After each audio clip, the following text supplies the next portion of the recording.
السلام علیکم ورحمۃ اللہ وبرکاتہ۔ نحمده ونصلي ونسلم على رسوله النبي الأمين الكريم الرؤوف الرحيم، أما بعد فأعوذ بالله من الشيطان الرجيم، بسم الله الرحمن الرحيم۔ إن الله لا يغير ما بقوم حتى يغيروا ما بأنفسهم، وَإِذَا أَرَادَ اللَّهُ بِقَوْمٍ سُوءًا فَلَا مَرَدَّ لَهُ وَمَا لَهُم مِّن دُونِهِ مِن وَالٍ۔ صدق اللہ العظیم۔ ان اللہ وملائکتہ یصلون علی النبی یا ایھا الذین آمنوا صلوا علیہ وسلموا تسلیما۔ اللہم صل علی سیدنا مولانا محمد وبارک وسلم علیہ صلاۃ وسلاما علیک یا سیدی یا رسول اللہ صلی اللہ تعالی علیہ وسلم۔ امام اہل سنت الشاہ امام احمد رضا خان فاضل بریلوی رحمۃ اللہ تعالی علیہ کے چند اشعار پڑھ کر اپنی مختصر سی گفتگو اپنے وقت کے اندر سمیٹنے کی کوشش کروں گا۔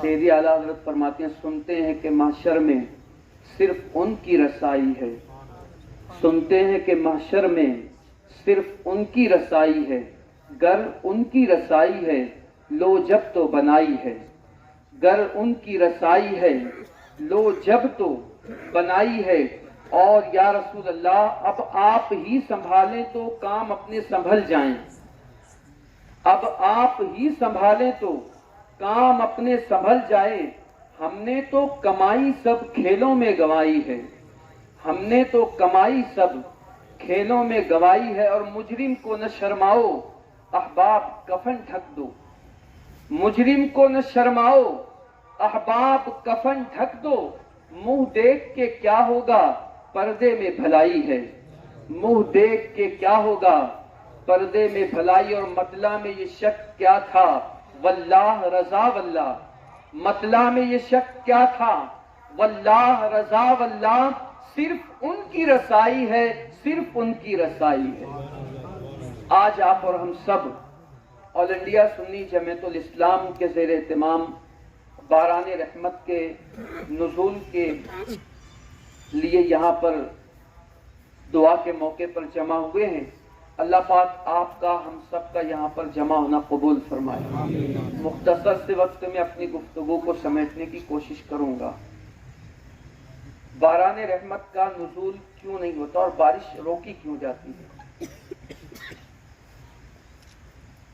آپ اور ہم یہاں پر خصوصیت کے ساتھ صرف اور صرف اپنے شہر کے حالات کا جائزہ لیں۔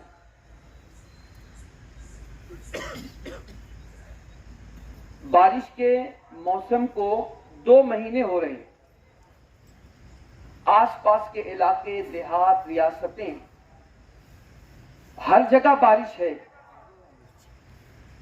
لیکن جو ہمارا خطہ ہے جسے مالیگاؤں کہتے ہیں، 2 مہینہ ہونے کے بعد بھی ٹھنڈی ٹھنڈی ہوائیں چلتی ہیں، بادل اٹھ اٹھ کر آتے ہیں اور بادل گھر جاتے ہیں، ایسا لگتا ہے کہ بس اب موسلا دھار بارش ہوگی، لیکن جب بندے آس لگاتے ہیں کہ باران رحمت کا نزول اب ہوگا، وہیں پر بس تھوڑی سی ہلکی بوندا باندی ہونے کے بعد بادل چھٹ جاتے ہیں اور پھر بندوں کی آس ٹوٹ جاتی ہے۔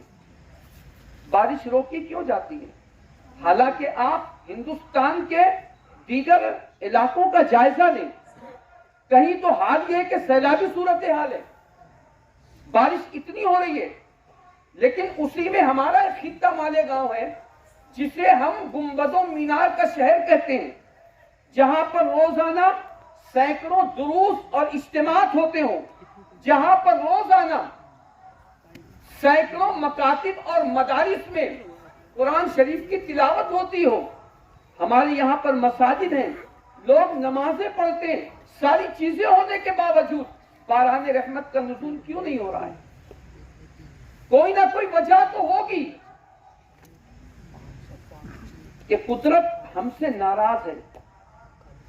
وجہ اس کی اگر ہم تلاش کرنے کی کوشش کریں تو قرآن اور احادیث کی روشنی میں ہمیں یہ وجہ سمجھ میں آتی ہے کہ قدرت کی غیرت کو بندے جب چیلنج کرتے ہیں تو قدرت کی غیرت کو جلال آتا ہے، اور قدرت کی غیرت کو جلال اس وقت آتا ہے جب بندے گناہ پر نڈر اور بے باک ہو جاتے ہیں۔ حدیث مبارکہ کی روشنی میں کچھ چیزیں ہیں جن کی وجہ سے باران رحمت کو روکا جاتا ہے۔ اس میں تو ایک چیز ہے ناپ تول میں کمی۔ اگر جب قوم ناپ تول میں کمی کرنے لگ جائے، دھوکہ دہی کرنے لگ جائے، فریب دینے لگ جائے، تو باران رحمت کا نزول روک لیا جاتا ہے۔ اس کے بعد زکوٰۃ ادا نہ کرنا، یہ بھی باران رحمت کے رکنے کا سبب ہے۔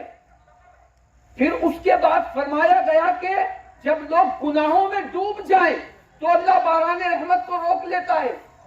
کسی جگہ پر یہ بھی بیان کیا گیا کہ جب لوگ اپنے رشتہ داروں کے حقوق ادا نہ کریں تو اللہ باران رحمت کو روک لیتا ہے۔ یہ وجوہات ہیں جن کو آپ اور ہم دیکھیں احادیث کی اور قرآن کی روشنی میں۔ یاد رکھنا، جب کوئی قدرت کی غیرت کو چیلنج کرتا ہے تو پھر اس کا جو ہے عذاب آتا ہے، اور عذاب کی صورتیں الگ الگ ہوتی ہے۔ نعمتیں اللہ یوں ہی نہیں بدلتا۔ قرآن میں فرما ان اللہ لا یغیر ما بقوم حتی یغیروا ما بانفسہم۔ اللہ کسی قوم سے نعمت کو اس وقت تک نہیں چھینتا یا اس نعمت کو نہیں بدلتا جب تک کہ وہ قوم خود اپنے حالات نہ بدلے۔ اور پھر آگے فرمایا وَإِذَا أَرَادَ اللَّهُ بِقَوْمٍ سُوءًا فَلَا مَرَدَّ لَهُ۔ اور پھر اللہ جب کسی قوم سے برائی کا ارادہ فرمائے تو اللہ کے اس ارادے کو کوئی ٹال نہیں سکتا۔ آج شہر مالیگاؤں کے حالات آپ اٹھا کر دیکھیں، قوموں پر یہ دن یوں ہی نہیں آتے ہیں۔ جب قومیں برائی کو برائی تصور کرنا چھوڑ دے تب اس پر یہ دن آتے ہیں۔ آج یہ قوم چوری کو چوری نہیں سمجھ رہی ہے، آج یہ قوم قتل کو قتل نہیں سمجھ رہی ہے، آج یہ قوم جوئے کو جوا نہیں سمجھ رہی ہے، آج یہ قوم زنا کو گناہ نہیں سمجھ رہی ہے، آج یہ قوم والدین کی نافرمان ہو گئی ہے۔ آج اس قوم کے جوانوں میں حیا کے اور تقدس کے جو ہے ان کی آنکھوں پر پردے نہیں رہے۔ آج اس قوم کے لوگوں نے برائی کو برا سمجھنا چھوڑ دیا ہے، اسی لیے آج یہ دن ہم پر اور آپ پر آیا ہے۔ اور یہ مت سمجھنا کہ ہم گناہ کریں گے تو گناہ کرنے کے بعد ہمارے گناہوں کو بھلا دیا جائے گا۔ حدیث مبارکہ کا غالباً مفہوم ہے وَالذَّنبُ لَا يُنسَىٰ، گناہ بھلایا نہیں جاتا۔ یہ آپ کی اور ہماری دانست اور غلط فہمی ہے کہ گناہ بھلا دیا جاتا ہے۔ اب وہ گناہ اور ہیں جو توبہ کے بعد بھلا دیے جاتے ہیں، لیکن اگر ہماری یہ غلط فہمی ہے کہ گناہ بھلا دیے جاتے تو یاد رکھنا گناہ بھلایا نہیں جاتا۔ آؤ قرآن مقدس سے دیکھیں، گناہ بھلایا نہیں جاتا، یہ ہم بھول جاتے ہیں کرنے کے بعد، قدرت کے یہاں پر وہ بھلایا نہیں جاتا۔ پڑھو قرآن مقدس، سمجھ میں آئے گا۔ قرآن کہتا ہے ما یلفظ من قول الا لدیہ رقیب عتید۔ انسان اپنی زبان سے جو بھی الفاظ نکالتا ہے اس کے لکھنے والے اس پر مامور ہیں۔ دوسری جگہ سورہ انفطار میں فرمایا گیا وَإِنَّ عَلَيْكُمْ لَحَافِظِينَ کِرَامًا کاتبین، کہ تم پر ہم نے نگراں مقرر کیا ہے، وہ کرامن کاتبین کی شکل میں یہ لکھ رہے ہیں۔ ان کے لکھنے میں کوئی غلطی نہیں ہے، ان کے لکھنے میں کوئی ہیر پھیر نہیں ہے کہ اگر کوئی دو کہہ دے تو اس کو 4 لکھ دیں۔ ان کے لکھنے میں کوئی غلطی نہیں ہے، یہ معصوم ہے، معصوم۔ اور تم بھول جاؤ گے کرنے کے بعد، لیکن ہمارے کاندھوں پر جو فرشتے مقرر کیے گئے ہیں وہ کبھی نہیں بھولتے۔ وہ دفتر تیار ہو رہا ہے۔ اس کے بعد یاد رکھنا، آپ جس زمین کے خطے پر گناہ کرتے ہو، آج قوم مسلم کے جوان بے باکی کے ساتھ گناہ کر رہے ہیں۔ خون اتنا سستا ہو گیا ہے تمہارا کہ آج تمہارا خون بہا دیا جا رہا ہے، لیکن احساس نہیں ہے۔ ایک مسلمان دوسرے مسلمان پر تلوار لے کر دوڑتا ہے، ایک مسلمان دوسرے مسلمان کو گولی سے ہلاک کر رہا ہے۔ تمہارا خون خود نہیں ہے، آپس میں کیا تمہارے خون کو حرام نہیں کیا گیا؟ زمین کے جس خطے پر انسان گناہ کرتا ہے زمین کا وہ خطہ بھی یاد رکھتا ہے۔ قرآن مقدس کی سورہ زلزال پڑھیے، آپ کو سمجھ میں آئے گا قیامت کے دن اس زمین کو اللہ حکم دے گا یومئذ تحدث اخبارہا بان ربک وحال، اے زمین آج اپنی خبریں کھول، انسانوں نے تجھ پر کیا کیا تھا۔ اور یاد رکھو صرف زمین ہی نہیں، آسمان کا وہ ٹکڑا جس کے نیچے بندہ گناہ کرتا ہے وہ بھی جو ہے گواہ ہوگا۔ اور ہم کیا سمجھتے ہیں لوگ کرنے کے بعد یہ بھول جائیں گے؟ آپ بھول جاؤ گے، لوگ بھول جائیں گے۔ قدرت کے یہاں گناہ بھلایا نہیں جاتا، آپ کے اپنے جسم میں بھی اللہ کی طرف سے نگراں اور محافظ جو مقرر کیے گئے جو ہماری ایک ایک چیز کو نوٹ کرتے ہیں۔ قرآن مقدس کی سورہ یاسین کو پڑھیے، اللہ فرماتا ہے الیوم نختم علی افواہہم وتکلمنا ایدیہم، آج کے دن تو ہم تمہارے منہوں پر مہر لگا دیں گے، اور جب مہر لگے گی اس دن تمہارے لب بات نہیں کریں گے، وتکلمنا ایدیہم، تمہارے ہاتھ ہم سے بات کریں گے، وتشہد ارجلہم بما کانوا یکسبون، اور تمہارے پیر تمہارے کیے کی گواہی دیں گے۔ یہ تو زمین ہے، یہ تو ہاتھ ہے، یہ تو پیر ہے، یہ تو آسمان کا وہ ٹکڑا ہے جس کے نیچے انسان گناہ کرتا ہے، بھول جاتا ہے۔ خود اللہ قدیر و جبار بھی ہم پر نگراں، ان اللہ کان علیکم رقیبا، اور اللہ تمہاری نگرانی فرما رہا ہے۔ بتاؤ مسلمانوں، جب یہ اتنی ساری بندشیں ہیں، فرشتے ہیں ہم پر نگراں، زمین بھی ہم کو نوٹ کر رہی ہے، ہمارے اپنے اعضائے جسمانی ہم کو دیکھ رہے ہیں، غور کر رہے ہیں، اس کے بعد بھی ہم گناہوں پر بے باک اور نڈر ہیں، یعنی کہ اب مسلمان برائی کو برائی سمجھنا چھوڑ دیے ہیں، اسی لیے باران رحمت کا نزول رک گیا ہے۔ اب اگر اللہ کی رحمت کو منانا ہے تو اس کا ایک طریقہ ہے اللہ کی بارگاہ میں پلٹ جاؤ، رجوع ہو جاؤ اللہ کی طرف۔ جب بندے اس کی طرف پلٹتے ہیں تو حضرت ہود کا قول ہے یا قوم استغفروا ربکم، اے میری قوم اللہ کی طرف توبہ کرو، ثم توبوا الیہ یرسل السماء علیکم مدرارا، جب تم توبہ کرو گے تو اللہ تم پر سناٹے دار بارش برسائے گا، اور صرف سناٹے دار بارش نہیں برسائے گا، تمہاری جو حالت آج اکھڑ چکی ہے، تم آج لوگوں کے پیر میں فٹ بال بن چکے ہو، تمہاری حالت یہ کوئی ادھر سے اچھالتا ہے کوئی ادھر سے اچھالتا ہے، یہ مت سمجھو کہ یہ یوں ہی ہوتا ہے۔ جب تم قدرت سے اپنے رشتے کو توڑتے ہو تو تب تمہیں لوگ دنیا اپنے قدموں کی ٹھوکر میں رکھتی ہے۔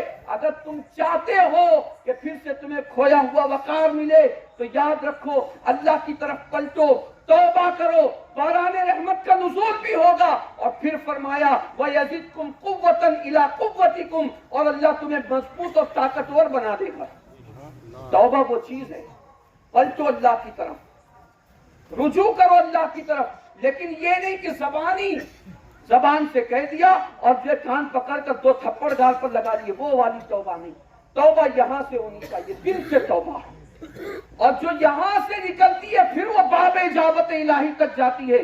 آج صرف ان چند باتوں پر میں اپنی گفتگو کو ختم کروں گا، صرف آپ کو جو ہے میں آگاہ کرنا چاہتا ہوں کہ شہر مالیگاؤں میں آج حالات یہ ہیں، خصوصیت کے ساتھ زنا اور سود بہت عام ہے، زنا اور سود بہت عام ہے۔ آج 15 16 سال کے لڑکے زنا کی طرف راغب ہیں، راتوں کو وہ اپنے لیے عیاشی تصور کرتے ہیں کہ یہ ہمارے لیے بہت بہتر ہے، اور والدین ہیں کہ اپنے بچوں سے غافل ہیں۔ میں آپ سے کہتا ہوں اپنے بچوں سے غافل مت ہو۔ آج ہمارے جوان راتوں کو پوری رات سڑکوں پر گزار دیتے ہیں، باپ کو فکر نہیں ہے کہ بچہ ہے کہاں پر، اور آج سب سے زیادہ ہمارے یہاں پر زنا ہو رہا ہے۔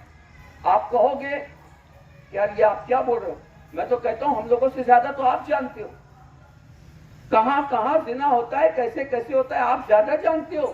اس کے بعد دوسری چیز سود ہے، سود بھی بہت عام ہو چکا ہے، شراب بہت عام ہو چکا ہے۔ جس بستی میں زنا سود اور شراب عام ہو جائے تو پھر وہاں پر اللہ کا عذاب آتا ہے، اور عذاب کی الگ الگ نوعیتیں ہوتی ہیں۔ اس لیے مسلمانوں اپنے آپ کو ان تمام گناہوں سے بچاؤ، خصوصاً جو ہے اپنے نوجوانوں کو گناہوں سے باز رکھنے کی کوشش کرو، ایک دوسرے کے حقوق ادا کرو، اس لیے کہ حقوق کی ادائیگی نہ کرنا بھی یہ باران رحمت کے نزول کا جو ہے روکنے کا سبب ہے۔ ان تمام باتوں کو غور کرو، قرآن پڑھو، قرآن سے قریب آؤ، اپنے مساجد کو آباد کرو۔ یہ مت سوچو کہ جب مصیبتیں آئیں گی تب ہم مسجد میں جائیں گے، اگر تم نے مساجد کو آباد کرنا شروع کر دیا تو مصیبتیں آئیں گی ہی نہیں۔ اس لیے مصیبت کے وقت میں مساجد میں مت آؤ، ہم جو ہے ہر وقت میں جب خوشی ہو تو مسجد آباد ہو، جب غم کا موقع ہو تو مسجد آباد ہو، یہ ساری چیزیں ہم کریں گے تو اللہ کی رحمت کو انشاءاللہ ہم پر رحم آئے گا اور باران رحمت کا نزول ہوگا۔ دیکھیے ایسا ضروری نہیں ہے کہ ہم یہاں سے اٹھ کر جائیں دعا کر کے اور باران رحمت کا نزول ہو جائے۔ ہم امید کرتے ہیں اللہ کی ذات سے کہ اللہ ہماری دعا کو سن لے، لیکن ایسا ہوتا ہے کہ کبھی کبھی دعاؤں کو روکا جاتا ہے، بندوں کو آزمایا جاتا ہے۔ اجلت مت کرو، اگر نہیں ہو رہی ہے بارش ایک مرتبہ میں نہیں، دوسری مرتبہ پھر کرو، تیسری مرتبہ پھر، دعا میں تھکو مت، اس سے مانگنے میں کبھی شرم مت کرو۔ بہت سے لوگ ایسے ہوتے ہیں نماز کے فوراً بعد نکل جاتے ہیں، دعا بھی نہیں کرتے۔ جو لوگ ایسا کرتے ہیں تو اللہ فرشتوں سے کہتا ہے اے میرے فرشتوں جب اس نے کوئی نہیں پڑھی ہے تو پھر میں بھی اس کو نہیں دیتا۔ تو دعا مانگ لیا کرو، اللہ سے کچھ لے لیا کرو۔ تو دعا میں جو جلدی نہیں کرنا چاہیے۔ اگر دعا آج آپ نے کر لی، ہو سکتا ہے اللہ کی رحمت کو جو ہے ہم پر رحم آ جائے اور ابھی باران رحمت کا نزول ہو جائے، لیکن اگر نہ ہو تو کوئی شک نہ کرے کہ یار ہم نے دعا کی تھی قبول ہوئی یا نہیں۔ ہو سکتا ہے اللہ اس دعا کو اٹھا کر ہمارے لیے ذخیرہ آخرت بنا دے اور اس دعا کا اجر ہمیں اللہ قیامت کے دن عطا فرمائے، ایسا بھی ہوتا ہے۔ تو آئیے، چونکہ یہاں پر علماء اہل سنت ہیں، خصوصاً جو ہے قاضی اہل سنت حضرت علامہ مفتی واجد علی یارنوی صاحب قبلہ دامت اللہ علی حضرت انشاءاللہ دعا فرمائیں گے۔ یہ چند ٹوٹے پھوٹے جملے تھے جو میں نے آپ لوگوں کے سامنے پیش کیے ہیں، لیکن خدا کے لیے اپنے بچوں پر آپ خاص طور سے جو نوجوان ہیں ان پر کنٹرول کریں، اس لیے کہ ہمارا جوان موبائل کی وجہ سے بہت زیادہ بگڑ چکا ہے اور بہت زیادہ بولنے کا وقت نہیں ہے، ورنہ وقت ہوتا تو میں بولتا اس پر، لیکن آپ لوگوں سے گزارش میری ہے کہ اپنے نوجوان بچوں پر کنٹرول کریں۔ دعا کرتا ہوں اللہ پاک اپنے حبیب صاحب دولار صلی اللہ علیہ وسلم کے صدقہ طفیل میں ہم سب کو کہنے سننے سے زیادہ عمل کی توفیق نصیب فرمائے اور ہمارے جتنے بھی گناہ اللہ اپنے حبیب کے صدقے میں معاف فرمائے، باران رحمت کا نزول فرمائے۔ السلام علیکم ورحمۃ اللہ وبرکاتہ۔ مختصراً